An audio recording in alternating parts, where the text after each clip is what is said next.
Ornumuzdan turamiz. Salomatsinlarmi? O'tiramiz. Balalar sabahımızda başlamas turib, şartlık şemberi arkalı bir-birimizga ko'ngil kuysizlar. Şemberga turaylik, hadi. Yaralı men sağa sotlik tilayman. Burası kolun tezecek zaten. Acaba tamam. İran mesela. Adamlar mesela az kaspan ki. Belki bir saat. Eğer o bugün sabah kalksam bakalım. Hocam bugün sabahta jasın. Bugün mesela. Bugün sabah kalksam. Mesela bugün sabah kalksam. Cenke bugün sabahta setlikli biz geldik. Aysel mesela жақсы көп келеді. Сентябрь айында сабаққа белсенді. Көңіл жақсы болсын. Бүгін сабаққа белсенді. Рахмет. Апай бүгін тойды жасады. Жақсы, рахмет. Барлықтарына сәттілік. Рахмет. Sizde жақсы. Sizde жақсы. Жақсы, енді балалар, сіздердің алдыңызда осындай қағаз жатыр, бағалау парағы. Осыға кімде толық осының барлығы бар, өздеріңіздің үй жұмысы деңізде плюс қойып қойыңыздар. Егер кімде толық жауап жоқ, кімде екі сұрақ дұрыс қане болса, екі деп қане қоямыз, 2 балл.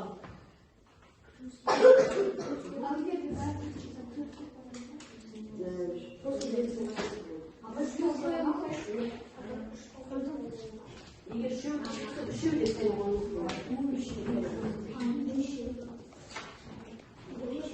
бағалаймыз.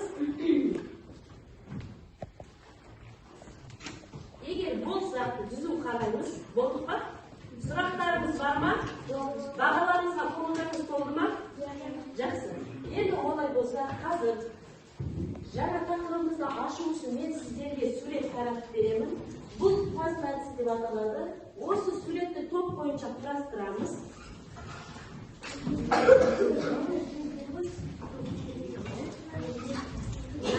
Бақыласымен құрастырыңыздар.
Жақсы. Не көрдіңдер? Қандай сурет шықты? Бұл суретте бізде үйі және орман. Жақсы. Жақсы. Сіздердің топтарыңызда не сурет шықты? Бізде бұл үйді ауыл суретін орманда орналасқан. Жақсы. Сіздердің топтарыңызда не шықты? Алтай ботаникасы. Жақсы. Не бар там? Орманда не өсіп тұр? Жақсы балалар, бәрінен бір сурет шықты. Суретте нелер өсіп тұр? Өтімдіктер, гүлдер, өсімдіктер деген. Қалай ойлайсыздар? Бүгінгі сабақтың тақырыбы не деп ойлайсыздар? Өсімдіктер туралы. Сіз не деп ойлайсыз? Табиғат туралы. Сіз Сантья не деп ойлайсыз? Табиғат туралы не деп ойлайсыз? Гүлдер, өсімдіктер туралы деп ойлайсыздар. Жақсы. Жақсы. Сабағымыздың тақырыбы өсімдіктер туралы екен. Өсімдіктер әлемі. Қазір сіздерге мынадай сұрақ.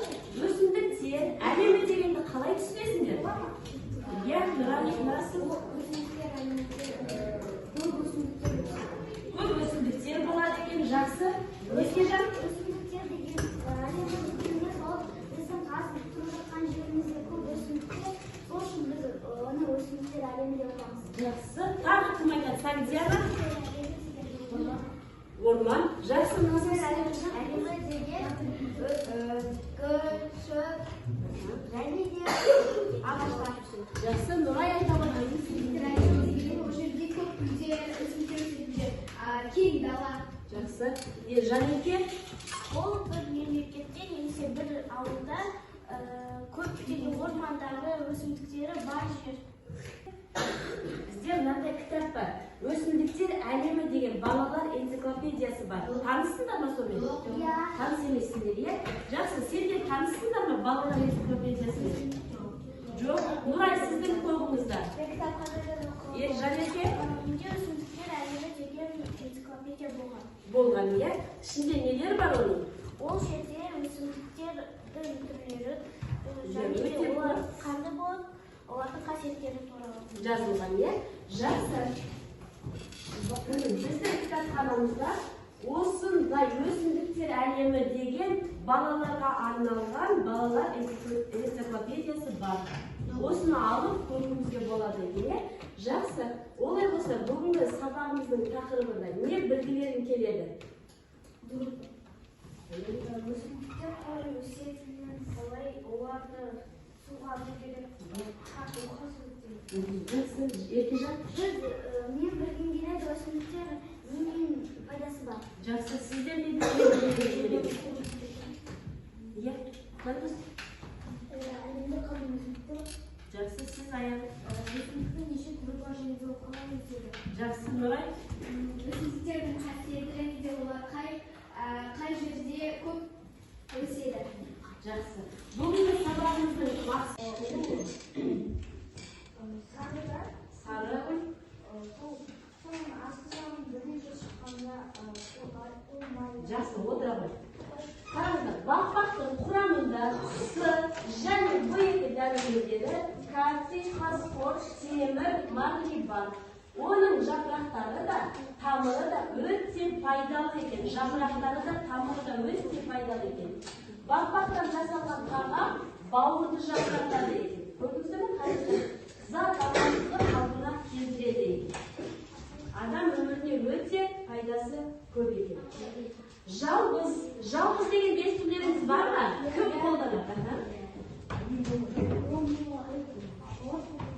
Апалар қолдана ма? Жақсы.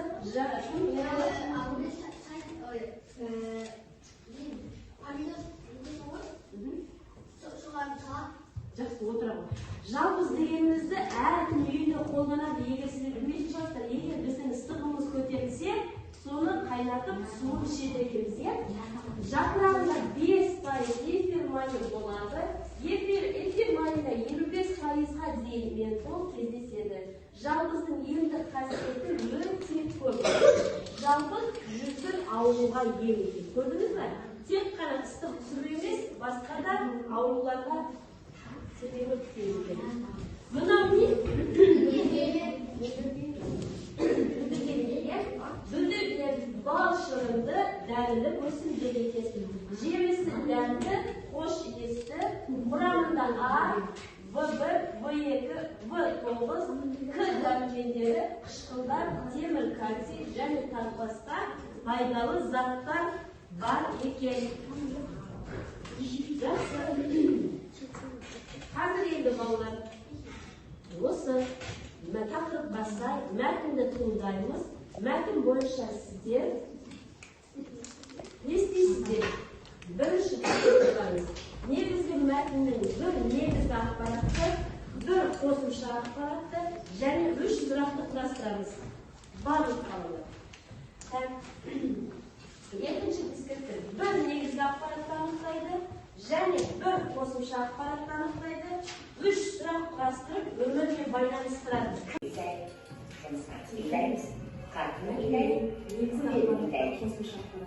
Жабайы түрлері сирек кездеседі. Бидай біздің заманымызға дейінгі 6000-шы, 5000-шы жылдары ежелгі Грекияда өсіріле бастаған. Мысыр мен Қытайда біздің заманымыздан 4000 жыл бұрын бидайдан тағамдар жасаған. Адамдар бидайды тек тағам ретінде ғана емес, сонымен қатар емдік қасиеттері үшін де ерте заманнан бағалаған. Бидайдан ұн тақ жармасын жасайды. Ұннан нан, макарон, кондитерлік тағамдар өндіріледі. Келесі қайнатпасы теріні жұмсартады. Бидайдың масағы гүл шоғырларын безендіру үшін қолданылады. Болды ма? Жақсы, енді бақы.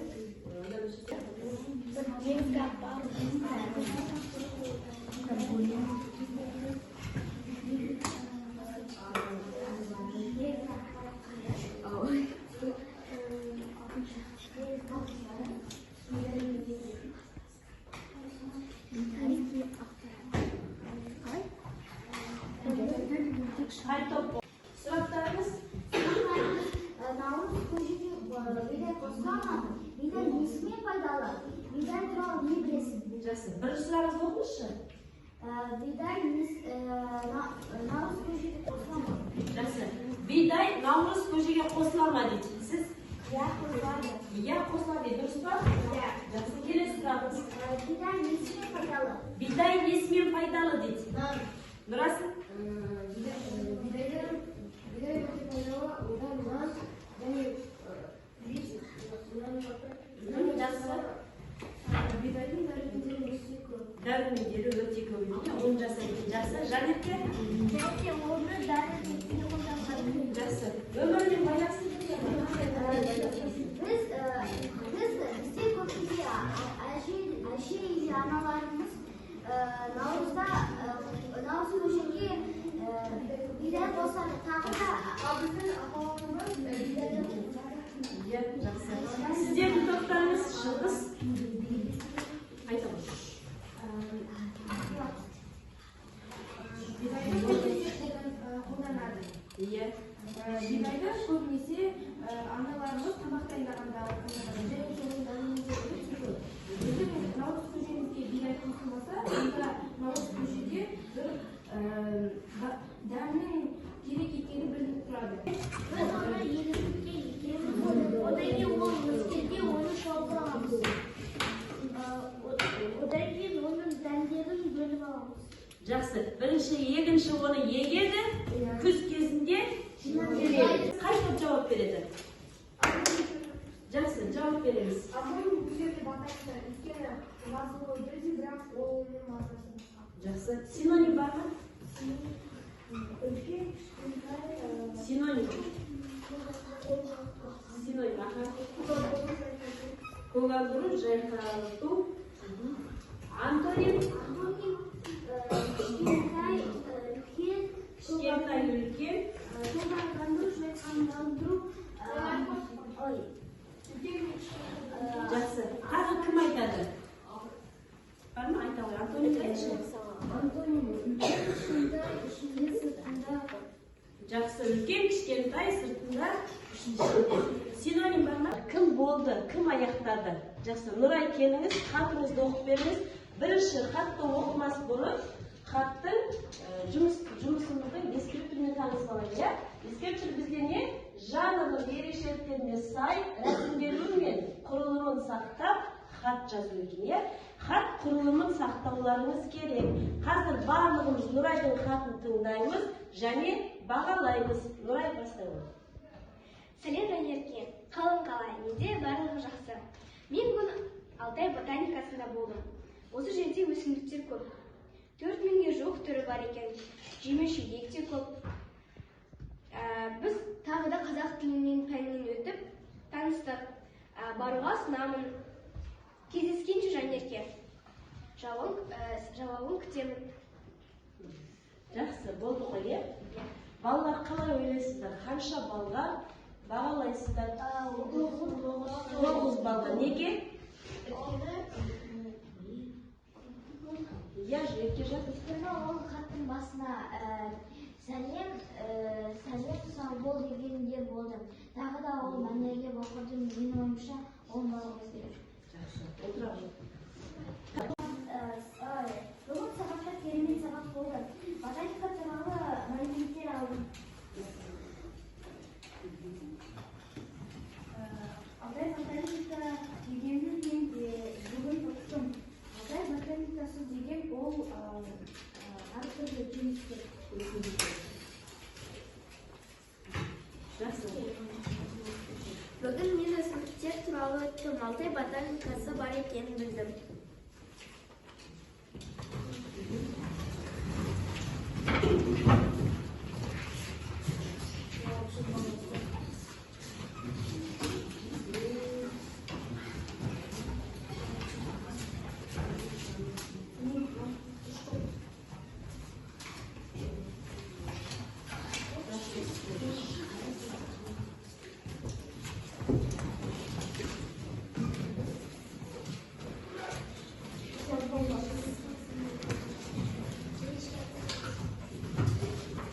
Mine ballar, бүгінгі сіздердің алған білімдеріңізге. Бүгінгі сабақтың тақырыбы қандай болды? Өсімдіктер әлеуметтер, жақсы. Өсімдіктердің пайдасы бар ма екен адамға? Жақсы. Қандай өсімдіктермен таныс болдыңыздар бүгін? Наргиз? Ботаника бағындағы өсімдіктерге. Жанерке? Баққан, жалбыз, бидай және Алтай ботаникасында 400-ға жуық түрлері бар. Өсімдіктер түрлері бар. Раушан гүлдері, содан кейін флора гүлдері, сондай өсімдіктер туралы білді. Жақсы. Қазір күнделікті ашамыз, үй тапсырмасы жазып аламыз. Үйге тапсырма 65-ші бет, 65-ші бет, 10-ші тапсырма. Өсімдіктер тақырыбына сөз жұмбақ бастырамыз.